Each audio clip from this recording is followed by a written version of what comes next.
बाज का जीवन एक तपस्या। बाज का संपूर्ण जीवन एक तपस्या से कम नहीं होता। जन्म लेते ही उसकी जान ले लेने वाली ट्रेनिंग, आधे जीवन बाद कायाकल्प का असंभव निर्णय इत्यादि।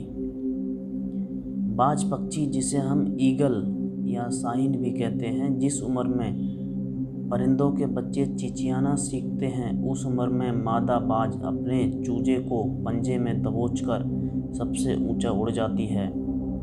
पंछियों की दुनिया में ऐसी टफ एंड टाइट ट्रेनिंग किसी और की नहीं होती। मादा बाज अपने चूजे को लेकर लगभग 12 किलोमीटर ऊपर ले जाती है, जितने ऊपर अमूमन हवाई जहाज उड़ा करते हैं, और वह दूरी तय करने में मादा बाज 7 से 9 मिनट का समय लेती है।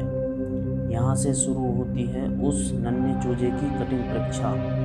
उसे अब यह बताया जाएगा कि तू किस लिए पैदा हुआ है, तेरी दुनिया क्या है, तेरी ऊंचाई क्या है, तेरा धर्म बहुत ऊंचा है। और फिर मादा बाज उसे अपने पंजों से छोड़ देती है। धरती की ओर ऊपर से नीचे आते वक्त लगभग 2 किलोमीटर उस चूजे को आभास ही नहीं होता कि उसके साथ क्या हो रहा है।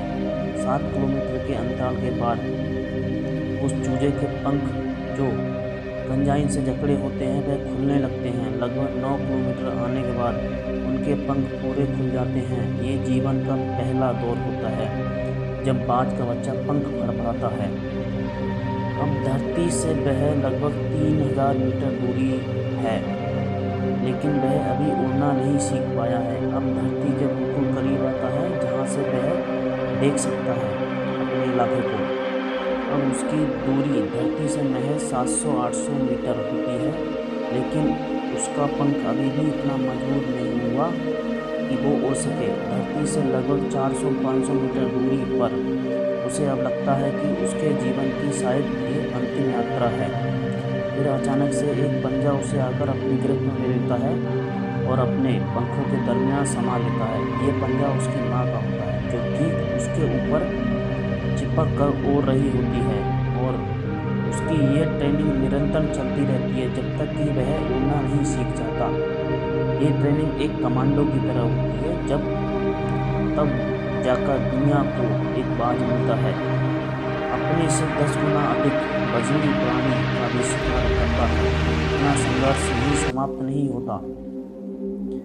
बाज पक्षियों का राजा यूं ही नहीं कहलाता। अपने शानो शौकत और स्वाभिमान के लिए वह अनंत पीड़ा सहता है। 70 साल बाज का उम्र होता है, लेकिन इसके जीवन में मोड़ तब आता है जब ये 40 साल का हो जाता है। उम्र के इस पड़ाव में इसकी चोंच सामने से झुक जाती है और काफ़ी लचीली भी हो जाती है, जिससे वह शिकार नहीं कर पाता। इसके पंख इतने भारी हो जाते हैं कि ये छाती से चिपक जाते हैं, जिससे उड़ने में तकलीफ होती है। इसके पैर, जिससे ये झपटा मारता है, उसके नाखून टेढ़े हो जाते हैं। अब इसके पास चुनाव होता है कि ये 40 साल के बाद मर जाए, क्योंकि उड़ नहीं सकता, शिकार नहीं कर सकता, पंख भारी हो गए हैं, उड़ने में दिक्कत, शिकार पकड़ नहीं सकता क्योंकि पैर के नाखून खराब हो गए हैं, और पकड़ मिले चोंच से उसको वह भी खराब। अब 40 की उम्र में बाज मरने का चुनाव कर सकता है, और बाज ऐसा नहीं करता है। उम्र के इस पड़ाव पर बाज अपने इलाके की सबसे ऊंची चोटी पर चढ़ा जाता है और अपनी चोंच को पत्थर पर मार मार के